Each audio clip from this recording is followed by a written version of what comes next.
Lettre ouverte au peuple français concernant le traité ACTA. Samedi dernier a encore été une date majeure dans le calendrier des indignations.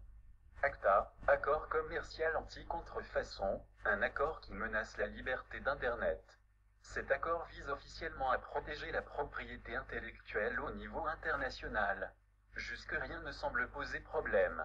Mais le terme de propriété intellectuelle est paradoxal. Il peut désigner des marques, idées ou l'information. ACTA devrait donc s'attaquer à l'imitation d'un objet soumis au droit d'auteur. Il suffira d'échanger une information brevetée pour voir son accès Internet supprimé et écopé de poursuites judiciaires, comme la citation d'un auteur soumis au brevet, l'illustration d'un objet de marque sans avoir les droits d'auteur, la libre information ou le partage de connaissances commercialisables. Afin de vérifier que vous n'échangez aucun contenu soumis au droit d'auteur, ACTA va renforcer la surveillance. Les fournisseurs d'accès à Internet devront vérifier toutes les données envoyées et reçues sur votre ordinateur.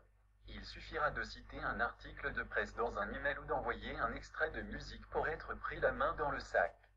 Les informations pourront même être envoyées à leur auteur, labels musicaux, etc., et vous pourrez écoper à leur demande d'une amende ou d'une peine de prison à leur demande. L'accord ne profite qu'à une minorité d'industriels tels que les compagnies RIAA, ainsi que MPAA, associations interprofessionnelles qui défendent les intérêts de l'industrie de la musique et du cinéma. ACTA est la conséquence de leurs actions de lobbying et de corruption auprès des gouvernements. De nouveau la démocratie est bafouée et ce sont des traités liberticides pour Internet qui pourraient nous être imposés par des personnes non élues, ceci, sous couvert de la plus grande discrétion. Cette manœuvre de censure pourrait de plus permettre de supprimer des informations gênantes comme c'est déjà le cas dans certains pays où l'on bloque l'accès à certains contenus, mots-clés ou sites Internet.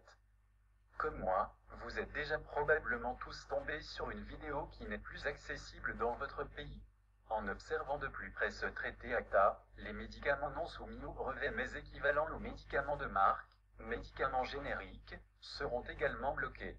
Ce serait alors la fin de l'aide médicamenteuse aux pays en voie de développement. Également, ACTA touchera le domaine agricole en rendant illégales toutes les semences non copyrightées, réjouissant ainsi les firmes comme Monsanto. En tant que consommateurs, tous autant que nous sommes, il est donc de notre devoir de conserver un regard critique et d'aller chercher les informations sur les produits alimentaires et non alimentaires que nous utilisons dans notre quotidien. Dernier rappel des restrictions du projet de loi ACTA. Semences brevetées. Interdiction des médicaments génériques. Censure d'Internet, restriction de la liberté d'expression. Surveillance totale de toutes nos activités en ligne.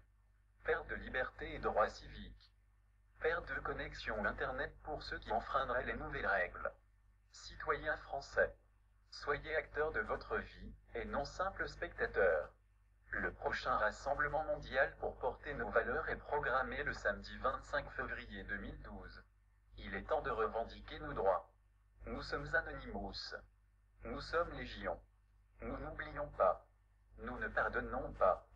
Redoutez-nous, redoutez.